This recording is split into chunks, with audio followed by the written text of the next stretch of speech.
Homesteading and farm chores. I'm certain every family looks different in how they do their chores and who helps. I'm a big believer in doing what works best for your family and not what everyone else is doing.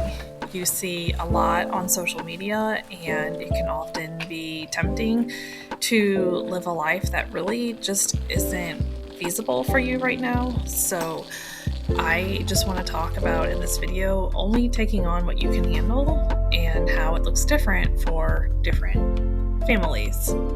Our homestead is really more of a farm, with cattle being our main priority. With that being said, there really is only so much that I can do in the line of animal chores, but there are plenty of other tasks for me and the children to help out with.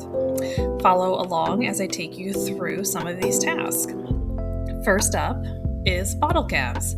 Reasons we might have a bottle calf on the farm are that the mama cow wouldn't take it or didn't have enough milk, or we purchased one for the children to show in the fair.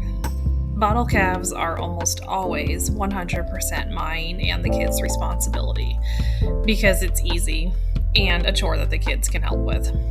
I don't always enjoy having a bottle calf because of the constant washing and making bottles, and it tends to make our laundry room and slop sink area smell. But bottle calves are great ways for children to learn responsibility and make them know that their help is needed and wanted on the farm, and that they too carry a crucial role in keeping the farm and family going. Bottle calves are also exceptionally cute, and the children really like playing with them.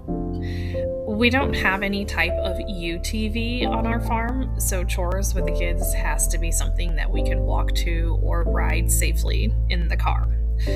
Another task I am able to help out with is feeding and watering the chicken flock that is close to the house. We have a large, free-range flock down in the pasture that my husband takes care of, but I can do the smaller flock close to the house. The big flock in the pasture is in a wagon on wheels, and my husband is able to move it around the pasture with a truck or four-wheeler. He has a certain feeding and watering system set up that he takes care of daily. So that's not really something that I'm able to do easily with the kids. An interesting fact about me is that I have never been one that has enjoyed baby wearing or felt totally comfortable with it. So I have always been a stroller person. We have what I call is a farm or garden stroller, and it's filled with garden seeds, shovels, jackets, toys, and who knows what else. I often look at the stroller and smile when thinking about all the feeding and gardening it's been through with 4 children. Whatever child we have that cannot walk yet or is at a stroller age, they just tag along in the stroller. We also do a lot of cow checks when it's calving season. We calve in the spring and fall, and when we do these checks, we can easily and safely drive the car through the pasture. And then there is always garden chores that mostly fall on me. I love gardening, and I prefer to work in it as much as I can. Here I am working on the blackberry patch and cutting out the old dead vines to help make room for the new ones growing, and just to make picking blackberries easier and less crowded this summer. You will also find me planting some red onions out in the raised bed here early in March. I also do quite a bit of seed starting and stay busy watering and transplanting seedlings that are under my grow light in the house. I need my husband's help on some of the more labor-intensive things in the garden, like setting up the panels every year to tie tomatoes up, but otherwise the garden is mostly my responsibility. And of course, preserving the harvest is a major chore in the summer and early fall.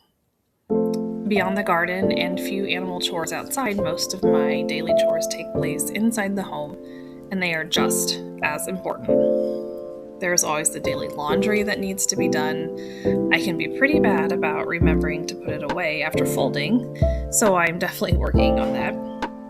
We have a dishwasher that we run daily, but that isn't enough to take care of all of the dishes we go through, so I usually wash dishes by hand as well, an average of 2 to 3 times per day, in addition to the dishwasher running. And I consider cooking all the meals and snacks a chore and responsibility of mine that in itself can take up almost an entire day, depending on what your menu is. I just encourage families to do what works best for them and know that every family situation is unique to you. Your children's personalities also play a crucial role in what you can all take on. For example, our son is very spirited, mechanically minded, and always into something.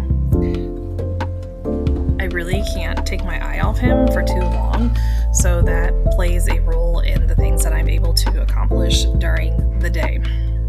And I believe that that's something important that's not talked about enough, especially on social media. That is our children's personalities and how they can definitely keep us on our toes throughout the day.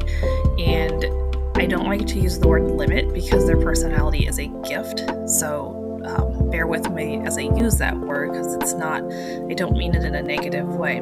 But our children's personalities can limit us in the amount of things that we're able to do in a day, the amount of stuff that we are able to take on. But that is not a negative thing. Their personality is a gift, and we have to adjust to it and do what we can to make sure that they are thriving in that environment. So this is just your reminder to do what works best for your family.